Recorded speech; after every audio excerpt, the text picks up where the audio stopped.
Hello everyone, Komal Sharma this side, and here I welcome you all at your own Gargi classes, a place where you can easily get all the informations relevant to your competitive exams. आज हम बात करेंगे उन सारे words और vocabularies की जो कि डिस्कस करी गई थी आपके editorial discussion of Indian express newspaper today on 30th of April 2021 को. So let's begin with the first word. Your first word here is lest. Lest जो कि एक कंजक्शन है. कंजक्शन क्या होता है? जब एक ही सेंटेंस में दो पोर्शंस होते हैं या फिर दो अलग अलग सेंटेंसेस को जो वर्ड कनेक्ट करता है, कनेक्टिविटी का जो काम करता है, उसे बोला जाता है कंजक्शन. दो वर्ड्स को भी जो चीज़ जोड़ती है, जो वर्ड्स जोड़ते हैं, उनको भी कंजक्शन बोला जाता है. For example, I and you. So I और यू दोनों वर्ड्स को यहाँ पे कौन जोड़ रहा है? एंड. सो एंड यहाँ पे कंजक्शन का रोल प्ले कर रहा है. सो कंजक्शन का मतलब होता है कनेक्ट टू वर्ड्स और two sentences with each other. ठीक है. सो लेस्ट जो है वो एक कंजक्शन है. लेस्ट कब यूज होता है और इसका मतलब क्या होता है? With the intention of preventing something undesirable. With the intention of preventing something undesirable. जब कोई चीज़ होने वाली होती है, अनडिजायरेबल चीज़ जिसको आप नहीं चाहते हो कि वो हो, ठीक है, सो उसको रोकने के लिए जो आप एफर्ट्स लगाते हैं उसको बोला जाता है लेस्ट. सो या फिर आपको अगर कोई रिस्क अवॉइड करना हो तब भी हम लेस्ट वर्ड का यूज़ करते हैं. या फिर हम यूज़ करते हैं कि इन केस अगर ऐसा हो जाता है तो ये मिस्टेक हो जाएगी, तब भी हम लेस्ट वर्ड का यूज़ करते हैं. एंड फॉर फियर दैट, जब आपको किसी चीज़ का डर हो और आपको उसको रोकना है, तब भी हम लेस्ट वर्ड का यूज़ करेंगे. सो लेस्ट इज़ अ कंजक्शन जो कि इन सिचुएशंस में या फिर इसका जो सेंस है वही सारा मैंने डिफाइन किया है यहाँ पे. सो इसको यूज़ इस तरीके से करेंगे. They fear to spare him lest he should report the matter to the king. ठीक है. They fear to spare him, कि वो डर रहे थे उसे छोड़ने के लिए, लेस्ट जब तक कि he should report the matter to the king. So आपने देखा कि लेस्ट जो है वो एक कंजक्शन है और वो इन दोनों सेंटेंसेस को कनेक्ट कर रहा है. ठीक है, प्रिवेंशन के लिए. Another word is eminent. Eminent जो कि एक एडजेक्टिव है. एमिनेंट का मतलब क्या होता है? अबाउट टू हैपन या फिर रेडी टू टेक प्लेस. मतलब इन फ्यूचर जस्ट कोई भी चीज़ होने वाली है, ठीक है, वहाँ पे हम एमिनेंट वर्ड का यूज़ करते हैं. अबाउट टू हैपन होने वाली है, and ready to take place, की कोई भी चीज़ रेडी है to take its place. So इसके सिनोनिम्स क्या हो जाएंगे? Impending and in hand. मतलब कोई चीज़ इन हैंड ही है और इम्पैंडिंग है, होने वाली ही है. सो एंटोनिम्स इसी तरीके से हो जाएंगे इसका. रिमोट एंड फार, बहुत दूर. मतलब जो चीज़ स्टिल है, अभी नहीं होने वाली है, या फिर बहुत दूर है, तब इसके एंटोनिम्स के रूप में ये वर्ड्स आएंगे. So the system is in imminent danger of collapse. कि जो सिस्टम है वो कोलैप्स होने वाला है, वो कोलैप्सिंग के डेंजर में ही है. मतलब कोलैप्स होने वाला ही है, तो ऐसे डिज़ास्टर होने वाला ही है. The disaster is ready to take place और about to happen. So this is the word imminent which is an adjective. Another word is jarring. Jarring जो कि एक एडजेक्टिव है. जारिंग का मतलब क्या होता है? Causing a physical damage. जब आपको फिज़िकली कोई भी डैमेज होता है या आप फिज़िकली प्रॉब्लम में आते हो, तब हम जारिंग वर्ड का यूज़ करते हैं. सो जारिंग के सिनोनिम्स क्या हो जाएंगे? Clashing and damaging. क्लैश होना या फिर डैमेज होना. So the synonyms are clashing and damaging, and the antonyms of the word are pleasing and creating. मतलब कोई चीज़ क्रिएट करना, बिल्ड करना, या फिर प्लीज होना, किसी चीज़ से प्लीज होना, खुश होना. So these are the antonyms, and the usage of the word is alike. After being attacked by a bear, this jarring encounter left the man scared. कि उस bear के अटैक के बाद वो इंसान डरा हुआ है. क्यों? क्योंकि उसको फिजिकली उस बेयर ने हर्ट किया है, हार्म पहुंचाया. सो this is the word jarring. Which means cause a physical damage, causing a physical damage, जब आपको फिजिकली कोई प्रॉब्लम होती है. Another word is mundane. Mundane is also an adjective. Mundane का मतलब होता है lacking interest और excitement. जब आपको किसी चीज़ में इंटरेस्ट नहीं आ रहा हो या आप एक्साइट नहीं हो रहे हो किसी चीज़ को देखने के लिए, सो वहाँ पे हम mundane वर्ड का यूज़ करते हैं. तो सिनोनिम्स क्या हो जाएंगे इसके? डल, सिंपल, अर्ली. मतलब कोई चीज़ डल है, बहुत सिंपल है, अर्ली है, जो अर्थ पे मतलब हेवनली एटमॉस्फेयर के अपार्ट ऑन अर्थ जो चीज़ें पाई जाती हैं which are very dull, simple. ठीक है, सो वहाँ पे हम इस तरीके की सिनोनिम्स यूज़ करेंगे with the word mundane. Antonyms हो जाएंगे मंडेन के imaginative and extraordinary. Imaginative, extraordinary, या फिर आप इंटरेस्टिंग भी यूज़ कर सकते हैं यहाँ पे word. So the usage of the word is I don't think she paid much attention to the mundane things in life. कि मुझे नहीं लगता वो बहुत ज़्यादा टेंशन पे करती होगी जो डल थिंग्स है, बहुत ही बोरिंग थिंग्स है लाइफ की उन पे. ठीक है, so mundane is an adjective और इसका मतलब हो गया लैकिंग इंटरेस्ट और excitement. Another word is treacherous. Treacherous जो कि एक एडजेक्टिव है. ट्रैचरस का मतलब क्या होता है? गिल्टी ऑफ या फिर इन्वॉल्विंग बिट्रेयल एंड डिसेप्शन. जब आप किसी इंसान के अगेंस्ट में या किसी सिचुएशन के अगेंस्ट में कोई प्लॉट बनाते हैं, ठीक है, और मतलब हार्म पहुंचाने के लिए किसी को आप प्लॉट बनाते हो, बिट्रे करते हो आप. ठीक है, किसी इंसान के अगेंस्ट में आप कोई भी प्लानिंग कर रहे हो जो कि हार्मफुल है उस नेक्स्ट पर्सन के लिए या उस सिचुएशन के लिए, तो वहाँ पे ट्रैचरस वर्ड का यूज़ करेंगे. सो इसके सिनोनिम्स हो जाएंगे डिसलॉयल या फिर अनफेथफुल. मतलब आप किसी के फेथ को हर्ट कर रहे हो या फिर किसी की आप पे कोई ट्रस्ट कर रहा है और आप उसके ट्रस्ट को तोड़ते हो by plotting against that person. So वहाँ पे ट्रैचरस वर्ड का यूज़ करेंगे. सो डिसलॉयल एंड अनफेथफुल इसके सिनोनिम्स हो गए. एंटोनिम्स हो गए loyal and faithful. And the usage of word is like he publicly left the party and denounced its treacherous leaders. उसने पब्लिकली वो पार्टी छोड़ दी और जो भी ट्रैचरस, जो भी श्रूड माइंडेड लोग थे या लीडर्स थे उनको उसने डिनाउंस किया.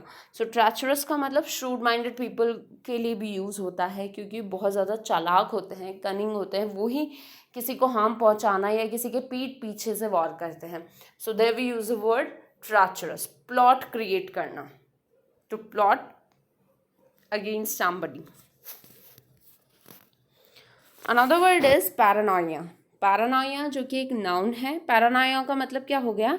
Unjustified suspicion and mistrust of other people.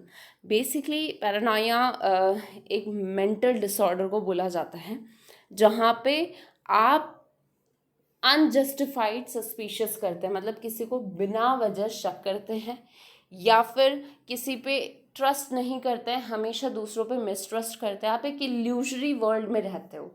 ठीक है, और मतलब आपका इल्यूजन भी ऐसा होता है जो कि आपको डिग्रेड करता है, आपकी मेंटल लेवल को डिग्रेड करता है, आपको डीमोटिवेट करता है. ठीक है, सो पैरानोइया एक ऐसा मेंटल डिसऑर्डर होता है जहाँ पे आप एग्जैक्टली डिल्यूजनड होते हैं और किसी पे ट्रस्ट नहीं करते हैं, हमेशा सस्पिशियस मोड में रहते हैं. ठीक है, और उस वजह से आपका जो फ्रस्ट्रेशन है वो भी थोड़ा हावी होता है आप पे. सो इसके सिनोनिम्स क्या हो जाएंगे? डिल्यूजन्स, ऑब्सेशन या फिर डिसबिलीफ. आप किसी चीज़ से ऑब्सेस्ड होते हैं, आपको बिलीव नहीं होता है किसी पे, या आप डिल्यूजन होते हैं. राइट, सो इसके एंटोनिम्स क्या हो जाएंगे? While you believe on somebody, while you have trust on somebody. ठीक है, जब आप किसी पे बिलीव करते हैं, ट्रस्ट करते हैं, तो इसके जस्ट ऑपोजिट वर्ड्स हो जाते हैं वो. So only Sara had a reason for her paranoia and she is about to be prove correct. ठीक है, ओनली मतलब सारा के पास ही ऐसा रीज़न था कि उसका जो पैरानोइया है उसका करेक्ट रीज़न जल्दी ही प्रूव हो जाएगा in fact. So this is the word paranoia. While you are in state of unjustified suspicion. Another word is glimmer. Glimmer जो कि एक वर्ब भी होता है और एक नाउन, दोनों का रोल प्ले करता है ये। सो एज अ वर्ब अगर हम ग्लीमर का मतलब देखें तो इस तरीके से होगा, shine faintly with a wavering light. ठीक है, शाइन करना, फेंटली हल्का सा शाइन करना, विद अ वेवरिंग लाइट मतलब हल्की हल्की किरणें जिनको हम बोलते हैं। ठीक है, so as a noun glimmer का मीनिंग होगा फेंट और वीवरिंग लाइट, मतलब एक फेंट और wavering light, right. So while you shine faintly with a wavering light, वो एज अ वर्ब इसका मतलब हो गया। और एज अ नाउन जब आप किसी किरण को देखते हैं, किरण ही एग्जैक्टली अ फेंट ऑफ और a wavering light is what we call. ठीक है, सो एंटोनिम्स हो जाएंगे इसके dimness and gloom, dimness and gloom, and the synonyms are gleam, glitter या फिर wink. So the usage of the word is alike. The candles glimmered in the windows. The candles glimmered in the windows, की Windows में, window के पास जो candles रखी हुई हैं वो हल्की हल्की जल रही हैं, उनकी हल्की हल्की किरणें आ रही हैं। So this is the word glimmer, जहाँ पे हल्की आप फेंट बिल्कुल हल्की सी लाइट को आप बोल सकते हो। ग्लिटरिंग, हल्का सा ग्लिटरिंग इफेक्ट होता है किसी चीज़ पे, उसको भी आप ग्लीमर बोल सकते हो। ठीक है, so this is the word glimmer. Intrigue. Intrigue is also plays both the roles as a verb or as a noun. As a verb अगर हम intrigue का मतलब देखें तो ऐसे होगा, arouse the curiosity of. While you are able to arouse the curiosity in somebody, while you are able to arise the curiosity in somebody, या फिर कोई है एक ऐसी चीज़ जो आपके अंदर क्यूरियोसिटी या इंटरेस्ट या एक्साइटमेंट अराइज कर रही है, उसको इंट्रीग बोला जाता है। या फिर the secret planning of something illicit, या फिर अलाइक ट्रैचरस, इसका मतलब भी होता है the secret planning of something illicit. जब आप किसी इलीगल काम को अंजाम देने की प्लानिंग करते हैं या फिर कुछ गलत करने की प्लानिंग करते हैं, वहाँ पे भी इंट्रीग वर्ड का यूज़ किया जाता है एज अ नाउन।